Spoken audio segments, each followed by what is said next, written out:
Hey guys, what's up? It's Ryder here. I'm your Sunday guy coming at you. I know it's not Sunday, but I'm still playing catch up a little bit here, trying to catch up. So this video is going to be what was week number 6, which is Dysphoria. As far as Dysphoria goes for me, I can trace Dysphoria back to childhood. I didn't realize it at the time, and I think a lot of us who've experienced similar things don't realize it at the time. And then when we grow up and we start our journey or our transition, we look back and say, hey, that's what was going on there. But yeah, definitely in my youth, I remember being really kind of confused and a little bit pissed off that I couldn't pee standing up. That was the first instance of dysphoria that I can remember. Little background, I was raised by my grandparents. My grandparents had 2 children, both girls, and then my mother had me, born a girl. And so my grandfather, he had a wife and 2 daughters and a granddaughter, and didn't really have that son to do the manly things with, but I came along, and from the time I was 3 years old, all I wanted to do was like play in mud and race cars and play baseball and stuff like that. Never wanted dolls, never wanted anything like that. So at a very young age, I was doing a lot of stuff with him. I was hunting with him, I was fishing with him. We would go out and cut down trees out in our woods. He'd let me drive tractors, he'd let me drive his truck, way before I had a license, a lot of stuff like that. And I remember spending a lot of time with him. In one instance, I remember, I couldn't tell you how old I was, maybe 6, 7. We went fishing to this creek a couple towns over, and there was not a building in sight to go to the bathroom, and I'm, saying, Pa, I gotta go to the bathroom, and, he was like, 55-year-old guy with a 7-year-old girl, and he goes, I don't know, go over there and pee in the trees, and, so I was like, alright. So I remember going over there, and, kind of looking around and going, I knew that guys went out into the woods and peed on trees because they could pee standing up. So when he sent me into the woods, and I was kind of like, okay, I'm gonna pee on this tree, and then I was like, shit. And I remember being angry in that moment that I had to like pop a squat, if you will, and I was upset about it. And I think that happened a couple times. I remember, but that was the first dysphoria I ever really experienced, was the fact that I couldn't pee standing up like I felt that I should be able to do. The next step in dysphoria was obviously my chest. I started developing very early. I hit puberty very early. I had to start wearing a bra in 3rd grade, and that pesky monthly cycle caught up to me in 4th grade. So those are 8 and 9 years old respectively. It's very young. And to make matters worse, none was happening to none of my friends, so I was the only one it was happening to, and I felt as though it shouldn't be happening to me. So I remember being very confused, but at that time, you rely on your adults supporting cast around you, so they basically told me this is what happens. So I just kind of dealt with it, and I remember being very upset and very disconnected about it all. But that top dysphoria kind of continued, obviously having a big chest. That was my worst dysphoria, to tell you the truth. I've never had extensive bottom dysphoria. The extent of my bottom dysphoria is the ability, or lack thereof, to be able to stand up and pee. But that was more when I was younger.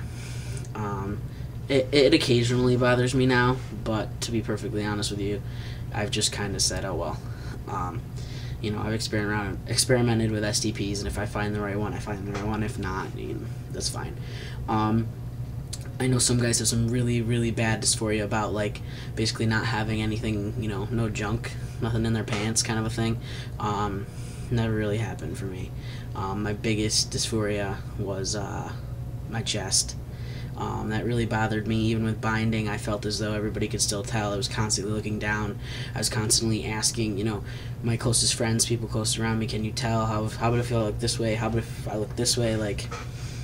And that was a really, really big deal, and it was constant, all day, every moment that I was awake and wasn't sleeping, it was a big deal. I had minimal dysphoria with my monthly cycle. Growing up, I'd say the first year, being so young, I was really like, what the hell's going on? I was really angry about it, but after that, my cycle wasn't bad. It was short, it was light, so I just kind of dealt with it. Once I started testosterone, that stopped, but it still was that year that I was pre-T, and I was out as being trans. It was very frustrating, but that's pretty much gone now, because it's gone. So, and then I'm curious if this happened to anybody else.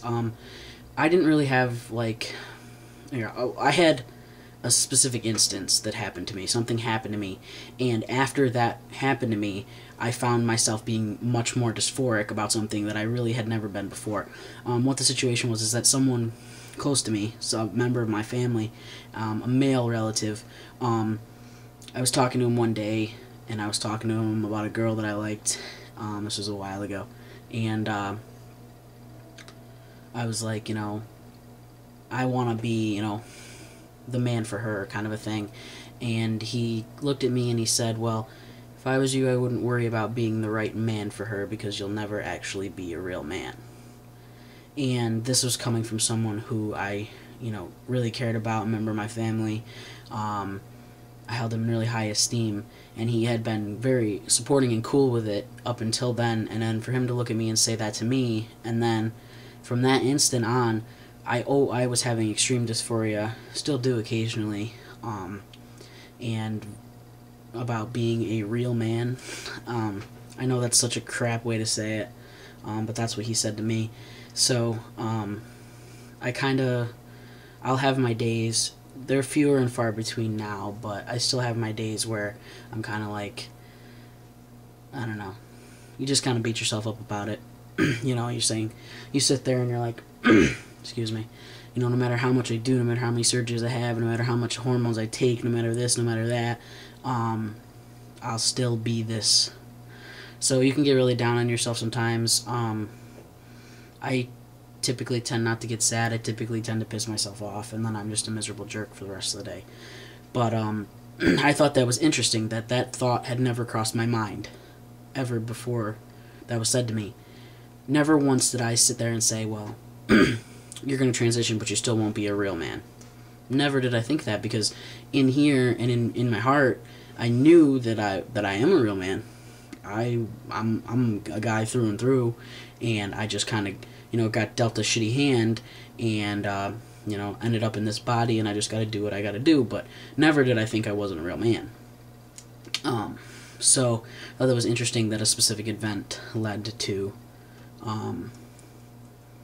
those emotions and stuff like that. I mean, obviously I don't feel that way. I spent a lot of therapy sessions talking about this incident, and I'm resigned. I'm over it now. But that was a knife to the chest when he said that to me. It was pretty bad. But I'm dealing with it. I mean, I don't think the dysphoria ever completely goes away 100%, because essentially we can't erase our past. So, but it's just something you can monitor and you can work with, deal with. So that's pretty much that for dysphoria. Now that I got all solemn and sad and serious, sorry about that. But until next week, again, my name is Ryder. I'm your Sunday guy, and if you haven't already, you better click subscribe to the Guys Room, and we'll see you next week.